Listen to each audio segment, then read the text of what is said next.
بسم الله والصلاة والسلام على سيدنا وحبيبنا محمد.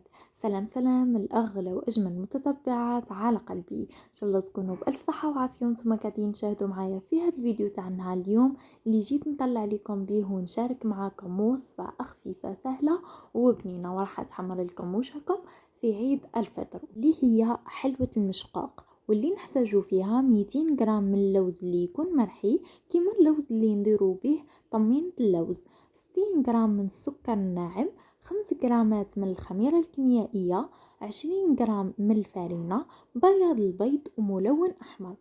أول حاجة يا حبوباتي راح نجيبو بال نوضعو فيه بياض بيضة ونضيفوله الملون الأحمر. الملون الأحمر راح تلقاوه متوفر في كامل المحلات اللي يبيعوا لوازم الحلويات. خلطوا بياض البيض تاعكم مع هذاك الملون الأحمر حتى تخلصوا تماما من هذوك الخيوط اللي يديرهم بياض البيض. توضعوه اكوتي وتجيبوا بول خلاف ولا غيسيبيون وتخلطوا فيه كامل النواشف. راح تحطوا فيه 200 غرام تاع اللوز المرحي تاعكم، وقلت لكم لازم اللوز يكون مرحي مليح، يكون بودر كما اللوز اللي نديروا به طمينة اللوز بالنسبه للبنات اللي متعودين انهم يخدموها. ونضيف لها 60 غرام من السكر الناعم و5 غرامات من الخميرة الكيميائية. بالنسبة للخمس غرامات تاع الخميرة الكيميائية راح نجيبو هذيك الساشي تاع الخميرة الكيميائية تلقاو فيها باللي مكتوب 10 غرامات، الكيس يهزلكم 10 غرامات، ثم نتوما راح تحطوا نص تاعو 5 غرامات. ونضيفو 20 غرام من الفارينة اللي هي تعادل لنا واحد الملعقة هكاك. واش هي يا حبوباتي بالنسبة للسكر الناعم وللخميرة الكيميائية والفارينة لازمكم تغربلوها هكا باش يجيكم المشقوق تاعكم مليح. تخلطوا كامل هادو المكونات مع بعضهم، المكونات الجافة مع بعضهم. بعد ما يتخلطوا لكم مليح راح تبداو تجمعوا فيهم بياض البيض اللي سبق انكم ضفتيلو هذاك الملون الاحمر، تبقاو تضيفوه بالعقل وتجمعوا فيه وتدخلوا هذيك العجينه في بعضها تعجنوها مليح. لكن لقيتوها بلي محتاجه انكم تزيدوا لها بياض البيض، زيدوا بياض البيض تاع حبه خلاف وزيدوا ضيفوا لها تاني شويه تاع الملون وجمعوا بها حتى تحصلوا على عجينه اللي تكون بالقوام اللي شاهدتوه معايا.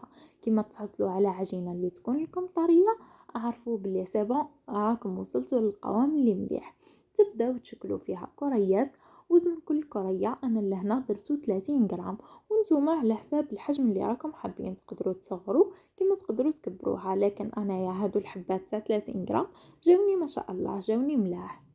بعد ما وزنا كامل الكمية اللي حضرناها مع بعضنا راح ننتقلوا للطريقة اللي راح نوضعوا بها الحشو تاعنا. لهنا انا اليوم باش نتفاهموا المشقوق راح نوضع فيه كحشو كابريس كراميل اللي راح تضيف لكم واحد الذوق ما شاء الله لحلوة المشقوق تاعكم. وضعوها في لاباش هكا باش تكون الخدمة تاعكم نظيفة. وجيبوا في كل مرة كرية واستعينوا دائما بالماء باش تساعدكم في الخدمة. وضعوا الاصبع تاعكم وبداو اخدموا فيها بهذه الطريقه اللي قاعدين تشاهدوا معايا، بحيث انكم تحفروها ديروا حفره في النص وتبداو تضيفوا هذاك الحشو بالطريقه اللي قاعدين تشاهدوها معايا هكا باه تكون الخدمه تاعكم نظيفه. بعد ما تضيفوه راح تزيدوا توضعوا يديكم في هذاك الماء وتبداو تجمعوا فيه في هذيك العجينه وتغلقوها تماما. بعد ما تغلقوها راح تعاودوا تشكلوها على شكل كريه وتوضعوها في السكر الناعم. بالنسبه للكريه تاعنا راح نوضعوهم نديروا لهم طبقه من تحت تاع سكر ناعم، نحط الكريه تاعنا ونزيدو نديروا لهم طبقه اخرى بحيث ان نغطيوهم كامل ونخليوهم هكا مده من الزمن واحد الخمس دقائق حتى العشر دقائق بهكا هذاك السكر الناعم يلصق لنا فيهم. سورتو كيما شاهدتوا معايا كيما نكون قاعده نديرهم على شكل كويرات ونعدل لهم في الشكل، راح نستعين بالماء في الكف تاعي هكا باش هذاك الماء يخلي السكر الناعم يلصق لي في الحبات تاعي. بعد ما يقعدوا لي هذوك الخمس دقائق راح نبدا نحيلهم في هذاك السكر الزائد ونخلي لها هذاك السكر اللي امتصته ونوضعها في البلاطو. بالنسبه للبلاطو لازمنا نوضعوا له بابي كويسون، نوضعوا الحبات تاعنا اللي شكلناهم واللي درنا لهم الحشو تاع كابريس كراميل، وانا ننصحكم انكم تخدموا به رايح يضيف لكم واحد البنه واحد القو للحلوه تاعكم ما شاء الله. وبديت نزين فيها بالبندق. لهنا يا حبوباتي بالنسبه لطريقه التزيين كما متعوده دائما اني نقول لكم كل وحدة والطريقة اللي تزين بيها. الحاجة اللي نوليها لكم هي الطريقة تاع الطهي تاعو. بالنسبة للمشقوق ما يحبش النار اللي تكون قوية، وضعوا الفرن تاعكم على درجة الحرارة اللي تكون صغيرة خلاص. انا اللي هنا شعلت الفرن تاعي على درجة حرارة 150، خليته يسخن لي لمدة 15 دقيقة. بعد ما سخن لي وضعت البلاطو تاعي في الفرن 10 دقائق، وكانت الحلوى تاعي تاع المشقوق طايبة كما على بالكم باللي كامل المكونات راهم طايبين.